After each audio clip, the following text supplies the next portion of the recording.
বানাবো শীতকালের সিম। এখানে আলু, সিম, টমেটো কেটে ধুয়ে রেখেছি। কড়াই বসিয়ে দিয়েছি গরম হওয়ার জন্য। কড়াই গরম হয়ে গেছে, অল্প দিয়ে দেবো সর্ষের তেল। তেলটা গরম হয়ে গেছে, এবার দিয়ে দেব কালি জিরে ফোড়ন, তেজপাতা।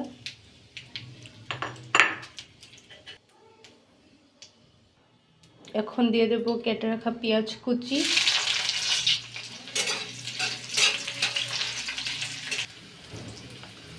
আর দিয়ে দেব কেটে রাখা পেঁয়াজ পাতা কুচি, আদা রসুন বাটা, টমেটো কুচি।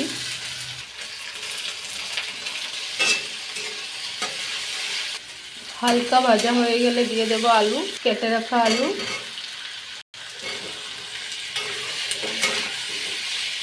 আলুটা সিদ্ধ হওয়ার জন্য দিয়ে দেব অল্প নুন। আলুটা সিদ্ধ হওয়ার জন্য 2 মিনিট ঢাকা দিয়ে দেব। অল্প নাড়িয়ে নিয়ে আবার 2 মিনিটের জন্য ঢাকা দিয়ে দেব। আলুগুলো অল্প সিদ্ধ হয়ে গেছে, এখন দিয়ে দেব কেটে রাখা সিম। এখন দিয়ে দেব গুঁড়ো মশলাগুলো, ধনে গুঁড়ো, জিরে গুঁড়ো, হলুদ গুঁড়ো, কাশ্মীরি রেড চিলি পাউডার, নিমক। একটু নেড়ে ছেড়ে ঢেকে দেব।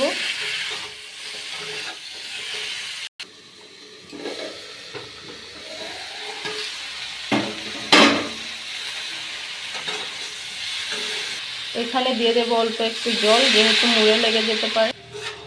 এবার একটু নাড়িয়ে দিয়ে ঢেকে দেব 2 মিনিটের জন্য।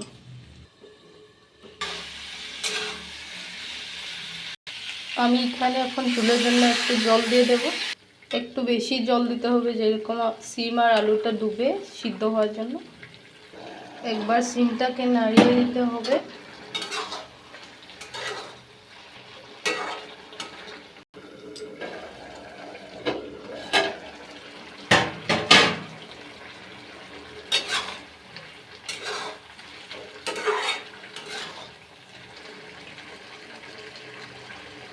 আলুগুলোকে একটু জাতা দিয়ে এরকম ভেঙে দিলে হয়ে গেল আমাদের সিম আলু রান্না। আমি আলুগুলোকে একটু ভেঙে দিচ্ছি। এখানে দিয়ে দেব ধনেপাতা কুচি। হয়ে গেছে আমাদের সিম আলু রান্না। তোমরা অবশ্যই ট্রাই করবে।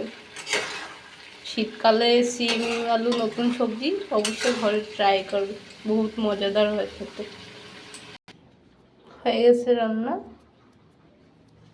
তোমরা চাইলে একটু ঝোলও রাখতে পারো, আমি ঝোল রাখিনি।